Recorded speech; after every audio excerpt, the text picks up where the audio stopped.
Okay, thank you. We're back, and now we're down to parking lot. So how will we, who wants to, how are you going to do this, or how? Okay, perfect. Thank you. Thank you, Mayor Waters. So I have 3 items listed on the parking lot. Item 1 is to discuss the policy and housing planner. Number 2 is to discuss the 3 laborer positions. And number 3 is to discuss the insurance savings going to an asset management investment. So just confirming that those are the 3 items that we have on the parking lot. Okay. Okay, so I can go through them one by one and just outline some high-level comments and then financial implications, and then turn it over to council for conversation. So if we start with the policy and housing planner, I mentioned the importance of this position through the staffing strategy. A lot of housing and growth initiatives in the business plan count on this position to proceed. So if we are considering removing it, there would have to be a review of the business plan in terms of what initiatives would come out from a housing and policy growth planning perspective. But the total impact on taxation is $115,607, which is right now considered partially assessment growth and partially tax rate increase. But if you take the entire amount out, it's a 0.5% reduction in property taxes. So I'll stop there and welcome comments from council. Okay. So I think it was Councillor Adams brought that up. Yeah, would you mind not speaking to that, please? Thank you, through you. The reason why I pulled this one out is I think we can all agree that, and we all were supportive of our housing action plan that we just recently approved. And there's going to be, but there's a lot of big decisions that will it's the action and getting strategy will come back, right? And then we need to make some decisions on there. I feel like we're really at the beginning of that process, and we haven't made some of those fundamental decisions to decide where we want to kind of go with all of that yet. So to have a permanent full-time position that, like, before we make those kind of critical decisions, I'm a little bit weary of, especially when it does have a substantial impact on taxation. You spoke to the pressures of growth, and we want growth to pay for growth, and now we have like 100% taxation position that because of like housing. So, and we want to, be as efficient as we can with understanding the pressures that we're putting on our property tax owners, payees, because there is a housing crisis and we want to keep things affordable and attainable, but we have like a permanent full-time position. I would be even more comfortable, and I understand the work plan that we've just approved, but is there like a 1-year, 2-year contract? Putting something in permanent full-time is a long time. So is there just like a pause that we should maybe look at, whether it's like I said, a contract position, so that we can then confirm what our housing program is going to look like here at a township level, and then be able to kind of see then after the actual requirements are going forward. Do we just want to take that in for a minute? Just think about, or Brett, maybe you could speak to that.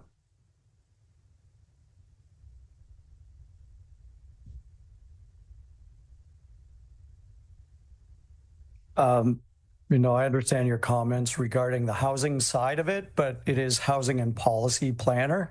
And so I think it's important to recognize, the county or OPA 126 just got approved. We already started, because of one of the policies in County OPA 126 is the phasing policy. Council already approved that capital project and it's already underway.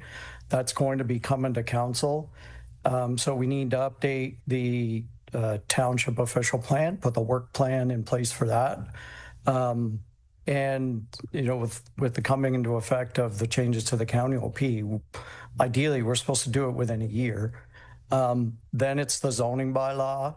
Our design guidelines are 10 years old now. So this position and the way it's described is not just housing, but the policy. It's because we have all those planning documents that constantly require updating. And the fact is, without a position, they haven't been updated. Our official plan, last significant update was in 2010. And so we're overdue. And it's the lack of a position that is the reason why it hasn't progressed. So I think, the housing is an immediate need. If we're going to do an initiative, as council asked today, to move forward to apply for county money, well, somebody has to do that. Somebody has to make all the calls, try to find developer partners, all that stuff to make that happen. So that's kind of an immediate need, but we still have all these ongoing planning policy projects at the same time. So we do, this is a full-time permanent position. And through Mayor Waters, just to add to that, if you look at previous staffing strategies before 2026, we were asking for a full-time policy planner in by itself. Like, there's enough work there from a policy perspective to keep a full-time position busy. And we tried to be cost effective and efficient in combining it with housing to make it a dual role. So even in the absence of housing, we need a policy planner just because of all the legislative changes and growth planning that's going on. And we're just trying to be mindful of cost and combining two positions. Sorry, follow-up? Thank you, through you. So that helped. That explanation helped a lot, because when I read it in the staff presentation, it seemed very heavy on our programs and our action plan to come. So then that is where I was struggling with why are we approving this now? We're not really sure where we're going. But with what you said and showing kind of the need right now, right, and that there is already this policy need, that changes my perspective. So that was good conversation to have. Thank you. Yeah. Notice your hand, Councillor Wilton. I think it sounds like it's resolved now. So thank you. I do think it's a good position to have. Yeah. Any other comments? I would agree with what Brett had said. It's a bigger position for sure, and obviously, for the developments that are within the urban boundary, it's a really important individual to have that ongoing dialogue with the developers in terms of what we want for the community, and there's going to be a lot of back and forth for sure as new development comes on stream. Okay, so for now, I guess on the parking lot, does it seem like we're all cool with this one right now? Yep, I see. Okay. So now then, how do we want to deal with that then, in terms of, we're not going to touch it, we're just going to leave it? Is that, okay, perfect. Okay, so then the next one, sorry, what was the next one? Okay, so the next one are the various laborer positions. So I mentioned the benefits of the labor positions. Before I go into the detailed numbers, I'm going to ask Rashid to come up and just do a quick summary of the benefits of a laborer position, and then I'll run through the cost numbers right after that.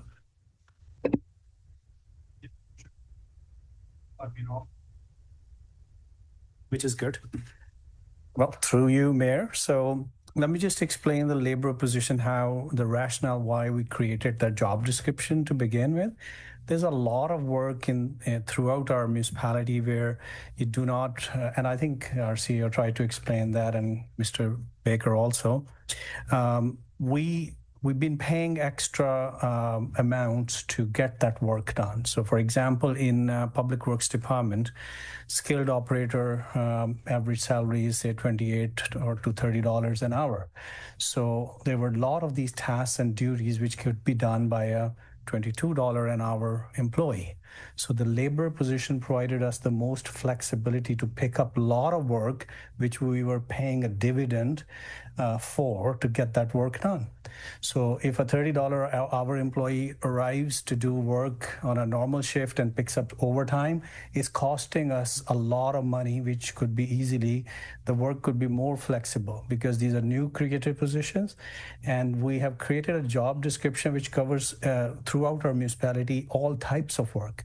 So this is a labor position which is not earmarked for just infrastructure services, community services. Every area, we go to the same one job description, which has sections to work in different areas and pick up all the miscellaneous work, which could really help. So I know that each area has their own rationale to have laborers, but HR's concept was to create, with the help of all management here, a position which we can actually, for the right amount, the dollar amount, we can actually have an hourly rate, which is appropriate for that type of work. We don't want to overpay for that type of work. So I know there's rationale. I can explain that for each position, but this is the idea, and we think that it's a very successful idea where folks can come as laborers and can also be developed into those certified positions for future. So this is our succession plan and career planning program as well. So we created something that folks who do not possess any certifications can arrive, work with us, gain all those qualifications, skills, and everything, and then we can be actually having our own pool of employees for the future. So there are multiple reasons that labor position is more, important. And to add to Rashid's comments, our hope is through the addition of laborers over time, we can see a gradual reduction in our overtime budget. So there should be savings as a result of introducing the laborers over time. And if we are hoping by adding the 3 laborers in 2026, we could really see if that makes a noticeable difference going forward. But with that, I will run through the numbers, if that's okay.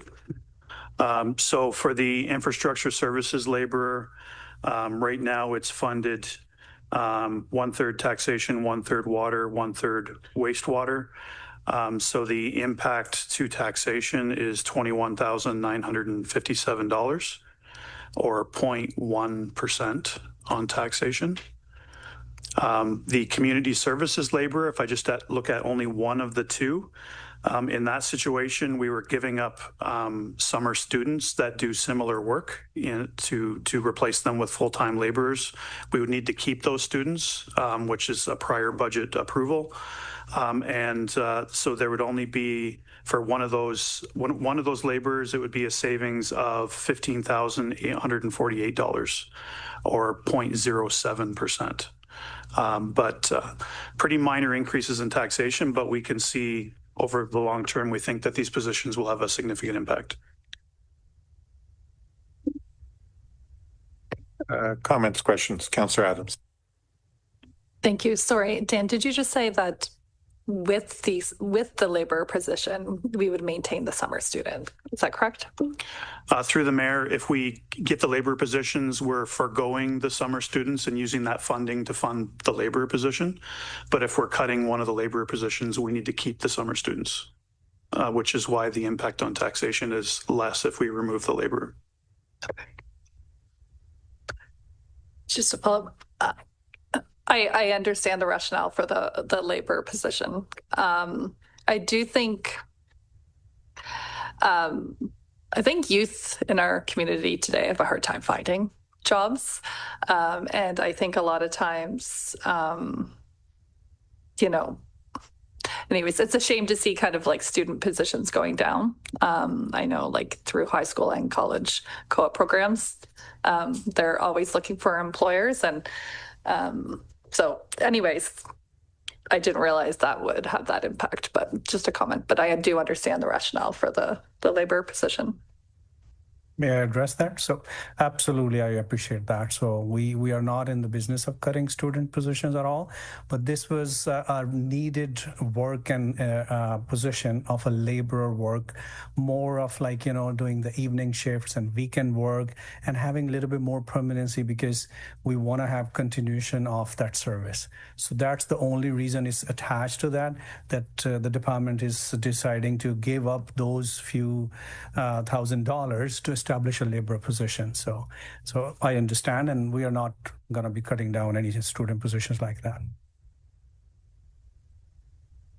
Councillor McDonald. I was the one that put it in the parking lot. Through you, Mayor Waters. So it's going to be duties as assigned, so you can move them around as needed. But he did say we would forego the students, and I think summer student work, especially at that rate of pay. I hear from parents all the time, my student can't find a job, and we see it all the time. So that was one of the reasons why I wanted to talk about that. I also want to talk about what Colin mentioned earlier. We do have a lot of service groups here that will help close the roads. We have auxiliary police that will help close the roads, and maybe we could move that forward with them a little bit more with communication. So that's my thoughts. Through the mayor, just to clarify the student discussion, we're proposing to remove 2 student positions in this area, but we're proposing to add 2 students to the trail maintenance section, so that the 2.35 FTEs each for trails are students. So we're not going down any number of students. We're just technically transferring 2 students from facility area to the trail area. So no decrease in students being hired in the budget. The other comment around events opening and closing, we do have a difficulty getting police and other resources to help with that type of thing. So it's more or less on us to help open and close streets. And we have these new barricades that have to be filled with water, and they take a lot of time to fill up and drain. And the laborers at a much less hourly rate is a much more effective way of doing that, especially if we have to bill the event host for putting this on. So again, very much needed. Okay, any other comments or questions as it relates to this part of the parking lot? I'll make a couple of comments maybe. First, I know that an issue I've heard is after students actually go back to school, there are issues in terms of continuing on with the things that we need to do around the community. That's always been a big issue because all of a sudden you have a labor pool and then they're gone, so that's a difficult thing. The other part too, I think was Councillor McDonald mentioned this. I was just at the AGM for Fergus Hort Society, and they're maxed in terms of the, and I think they're just reflective of all the groups out there who work and do those extra things. They not only was I thanking them for doing all the work they do in terms of helping maintain 6 or 7 gardens or whatever, but they were also thanking us for being there when they needed hands in terms of picking up stuff and whatever. So, it's a very delicate balance in terms of, right amount of employees, community that wants to help and participate. So I think we're all sort of working together on very limited resources. And so anyways, any further comments or questions as it relates to this parking lot issue? Yes, Councillor Bo. My only comment would be I hope we leave all 3 of the labor positions in the budget. So. Yeah, that would be, I'm picking up on that. I think are we cool to sort of just leave as is? Councillor McDonald. Yeah, I pulled them from the park. I put them in the parking lot. I'd be happy to pull it out now that I've received an explanation. Thank you. Okay, so what were you going to say something? No, just okay. Okay, so let's just leave as is, and then we'll move down to the last item.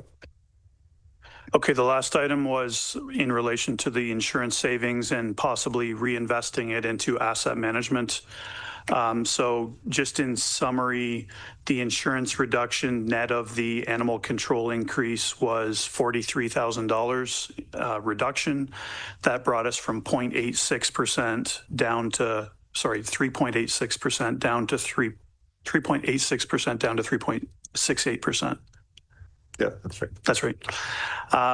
So that was $43,000 reduction to bring the asset management investment back up to 2% as per the asset management plan. We wouldn't need the full 43,000. We would need $39,748, which is 0.17%. So we go back up to 3.85%, which is 0.01% less than the budget book. But yeah, so we're less than the budget book if we write it back in, and we would be in line with asset management, our asset management recommendation if we did so. So I leave that for council to discuss. Thank you, Dan. Questions, Councillor McDonald. Since the insurance reduction is a gift, I'd like to put it towards the tax levy, to be honest. I feel like we've gone through this all day and we're trying to find cuts, and this is one. Probably our only one. So. Okay, Councillor Wilton. I think that's a good news story math-wise, and because the investment and asset management is something we've actually approved as a council at past meetings, and it's for good reason, because you see like a city like Calgary that just had the huge water main break because they didn't take care of their infrastructure. So I think we have a lot of aging infrastructure and a lot of bridges and everything else that needs to be taken care of. So we might want to make little cuts for today's residents to get 1.1% here and 0.2% there, but thinking of long-term planning and long-term stewardship of our assets, I think it's a pretty good, interesting solution. So that'd just be my point. Councillor Adams. Thank you. I see both sides here. I think we need to maintain and be close to the asset management policy. I also think we need to be aware that we alone will not close this infrastructure gap, and it's a result of a lot of like pullback of funding from other levels of government, and so it can't be our taxpayers in our community alone that helps like fill that. So I do see that as like a wise step, but I also know that there's like a lot of people, like for some that small impact may not mean a lot, but for some it would mean a lot. It might render like wondering, particularly the most vulnerable in our community. And I am curious, and I should know this, and I apologize that I don't, but do we have, I'm just kind of thinking of those more vulnerable, do we have like a seniors property like tax subsidy program or applications? I know we do at other levels. I don't know if we have something here. Like, is this money, is there somewhere else? Is there a third option here that we could look at? I see all sides. Yep, thank you for the question, Councillor Adams. The senior rebate that is offered is done at the county level with participation with the lower tier municipalities. So while we don't contribute directly, it is administered at the and kind of the policy is set forward at the county level. Councillor Evoy. Yeah, thank you. Through you, sir. I agree with you, Councillor Adams. I'm struggling. I, went in to see our CAO to ask if there was anywhere, anyway, anyhow that we could bring that down. I was hoping to go to closer to 3.1 or 3.2. Realized that's absolutely impossible. We've cut everywhere we can. Arriving here today was a surprise to learn about the change. I'm struggling because I agree it's our responsibility to take care of our asset management. On the other hand, this is a particularly challenging year for our residents. And to Councillor Adams' point, will those dollars be significant to some of our residents? And I think that's also our responsibility. So I do hear, and I wish there were a third, because that's literally what I went in asking. Is there anywhere else where we can cut? And looking at it today, I don't know that there is. So, Councillor Wilton. Just curious, Dan or Adam, what the difference between 3.86 and 3.68 is in terms of dollars. Sorry. Through the mayor, the difference was the $43,000 insurance reduction. So it's 43,000. Oh, per resident. So it's going from $59 per average assessed residential property to $56. So we're talking $3 per year per property difference.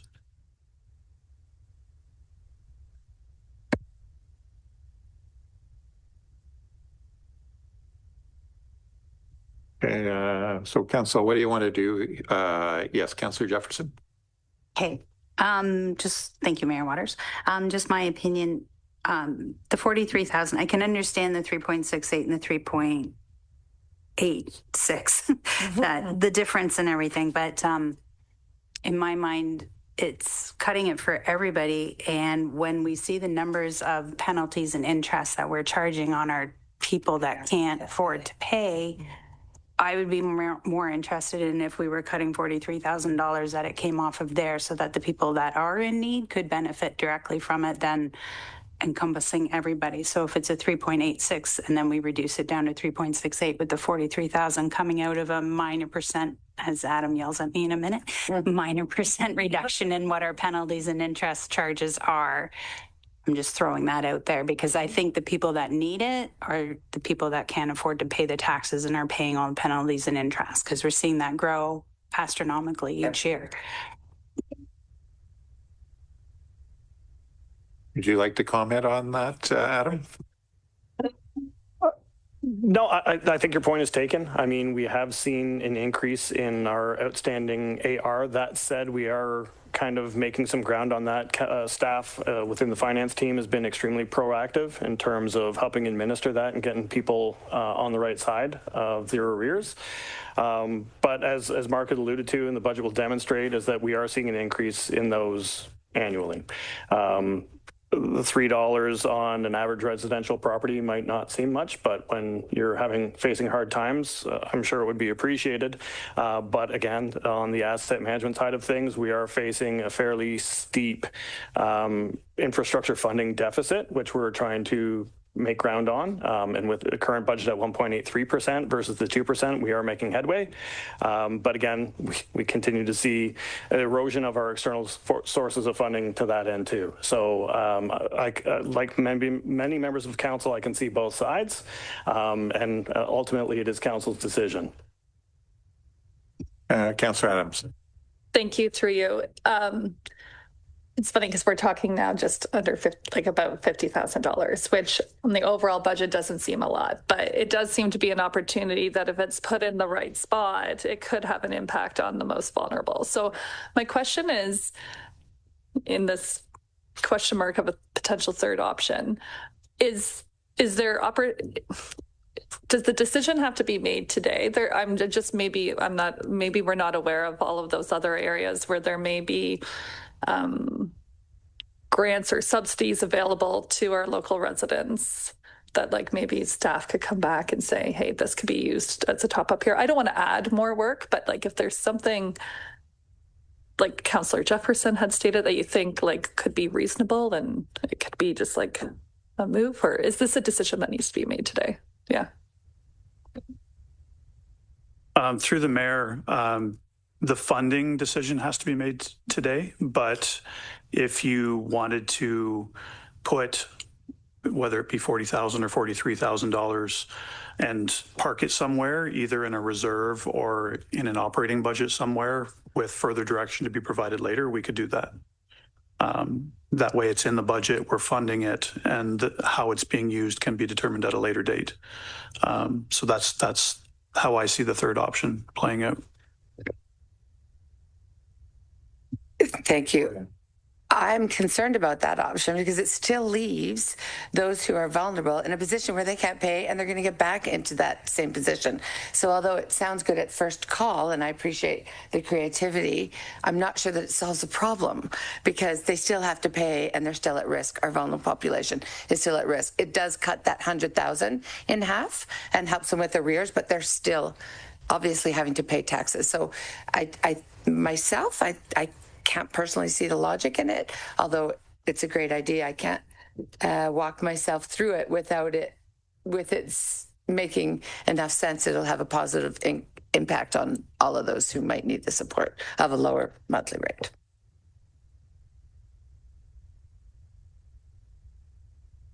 It's okay. I think I'm tired now. No, it's good. I just was curious if, Dan, your suggestion then was, wouldn't that leave the tax levy at 3.86? Yeah. Okay. Yes, sorry, through the mayor, yes, it would. I was led to believe that you wanted a third scenario where you could redirect the funds in some way to help. And that was, but in my mind, that brings it back up to 3.86, and then you have funding to use later in this area. Okay. Oh, one more question and then we'll try to conclude this. Yes. Just need to say I'd like to move that to use the funds to reduce the tax levy. I'd like to vote on that.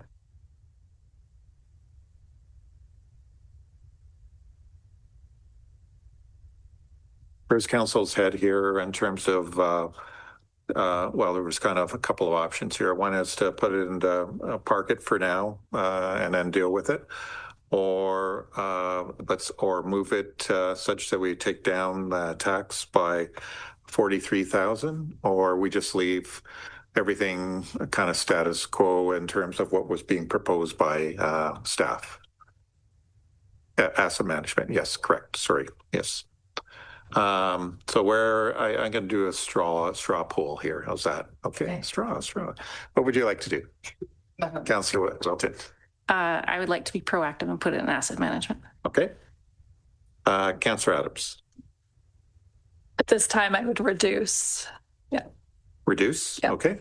And I'd like to hear the mayor too. Yeah, you'll hear. I always give my piece. Yeah. Okay. Reduce. Okay. Yep. Councillor McDonald. I'd like to reduce. Okay. Thank you. Councillor Jefferson. I think I would like to do the reduction because that's what we've worked off of everything all today to like with all the numbers that we've been working with. Okay. Thank you. Okay. And Councillor Evoy. I'd like to reduce. Okay. Well, does it really matter what I have to say now? No, I don't. For myself, I think I would have done the asset management, but I will respect council's wish here with the reduction. So, okay. So how do we craft that? So, I think we just leave it the way. Leave it away? Don't Okay. need a resolution. No. Okay. Deal with it the same way we did with other parking lot matters. Okay. Perfect. Okay, so where are we at now? So we're down to 9.913. Wow, we never thought we'd get there. We did get there at one time, then we had to come back up again. So, okay, Ontario Regulation 28409, 2026 budget report from Mark. I don't have any, I'm not sure how that works. It's the next one, sorry. Yep. That's not in my dance card here. All right. I'll be quick with this report. This is a housekeeping item. This has come forward every year for probably the past 15 years anyways. So high level OREG 28409 allows for the exclusion of capital asset amortization and post-employment benefit estimates in municipal budgets. I'm not aware of any municipality that budgets for amortization and post-employment benefits and levies taxes on them. Basically, capital asset amortization, it's a reflection of historical costs and not replacement costs, which makes it not a very good basis for budgeting. Standard practice is what we do here, and that is that approach is using life cycle costing and in using replacement costs. But bottom line, if this report's not accepted annually, then the township would have to include amortization expense on the tax levy. That's it. Any questions? Comments, questions? Mark is getting very succinct right now. So So I'll read the recommendation of the Council of Township of Central Wellington adopt report number CORE 2025-76 regarding additional financial disclosure requirements for the 2026 budget year pursuant to the Ontario Regulation 28409. Do I have a mover for that? Councillor Wilton, seconder on that. Councillor McDonald, any further comments or questions? Seeing none, all those in favor? So moved. So now we're down to item 10.1, 2026 draft budget report from Adam. Yep, thank you, Mayor Waters. Really, the intent of this is to bring the recommendation forward. We've already discussed in some detail the budget itself and the contents of the report itself. So really, it's just down to the recommendation at this point, which is now before council. Understanding that council has also heard about the reduction through the annual insurance premium and the update to the stray animal control cost centers within the budget. So if council is amenable, I think we can hear the recommendation at this time and move forward to have the budget deemed adopted. Okay, any further comments or questions for Adam as it relates to this? Okay. I'll read the recommendation of the Council of Township of Central Wellington, waive remaining amendment and veto periods and deem the 226 budget adopted. Do I have a mover for that? Councillor Wilton, seconder on that. Councillor Jefferson. That's not that flash.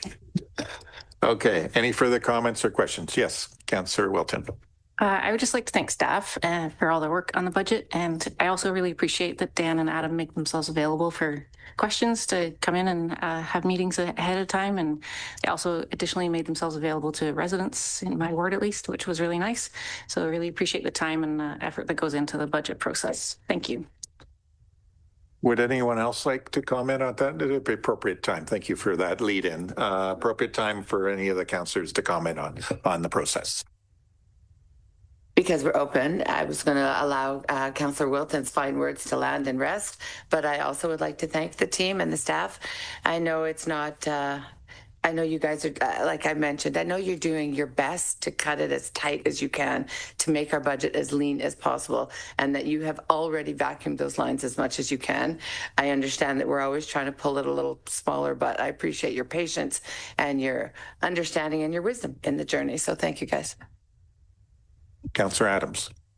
Thank you, through you. I echo all those sentiments and thank you for all your hard work on that. I'd also like to throw a thank you to you, Sean, as the mayor, with the new legislation that's been put upon us. You could have made this process look very, very different, and it still felt very much like a group effort here, as I think we all believe in the room that it should be. So thank you for that as well. Councillor McDonald. Through you, Mayor Waters, I would really like to thank the staff and the time that they put in. And also just echoing what Councillor Adams just said about strong mayor powers. And after doing a paper on them, it felt like we were doing a regular budget as always, and that was nice. And I like that the staff did outreach with some meetings with some fellow councillors. That was nice. And thank you. Did you want to say a word there, Councillor Jefferson? Do now. No, I just always appreciate everybody in the room because everybody brings their own perspectives and everybody's from a different background and different experiences and everything. So that's a really good thing to hear as we're sitting around the table. Our staff is amazing as always, and we're always very innovative. I'm finding we're getting to be more of a working ahead of things instead of reacting to things with our budget that we're getting set up, so that we're being very proactive with items like our staffing strategy and our business plan. It's really good to see, and that we're applying business plans to different areas and having those show, like with the theater. The fulfillment of having a business plan be successful is amazing. So I appreciate everybody around the table. Thanks. And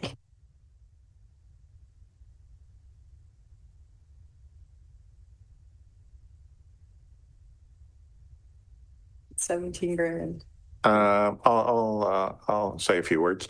Again, I want to thank, in particular, staff for going through this program. It starts back in June, but I know it even starts even before that. I know we as a council put a lot of pressure on you that way, but we really appreciate all the hard work that you do, spending time not only with ourselves, spending time with the public, doing all that outreach as well. We need to still work on getting more people to be in part of that budget process in terms of communication. And I think we're all working towards that. So I'm feeling very bullish about that. But I really do appreciate that. And on behalf of the community in whole, again, appreciate sort of all the efforts. This is the most important thing that we do all year long. And as you can tell, and if you've been watching this since 9 o'clock in the morning, I thank you for that as well. But you know, we lament over sometimes the smallest things, but we're trying, I think, as a collective, trying to figure out how we can make sure that this budget process is fair, it's equitable, it treats our community well, and we definitely, you demonstrate to me, council and staff, that you truly care about this community, and that I'm very proud of you. So anyways, thank you again for this, I guess, first go around of strong mayors, obviously, but again, I appreciate everyone's effort on this, and this has been an excellent process, and I thank you for that. So on that, I will read the recommendation that the Council of Township of Centre Wellington waive remaining amendment. What was that? You already did. Oh, I've read that one. Sorry. Okay.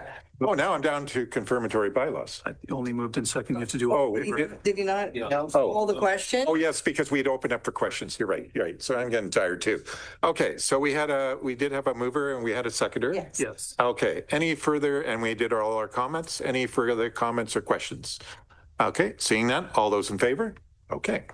Now, confirmatory bylaw. A bylaw to confirm the actions of council. Recommendation that bylaw 2025-80 to confirm the proceedings of council at its meeting held December 2nd, 2025 be introduced a first, second, and third time and passed in open council. Do I have a mover for that? Councillor Evor. Seconder, Councillor McDonald. Any further comments or questions? Seeing none. All those in favor? So moved. Do I have a mover for adjournment? Councillor Wilton. Seconder on that, Councillor McDonald. Any further comments or questions on that? Okay, seeing none. All those in favor?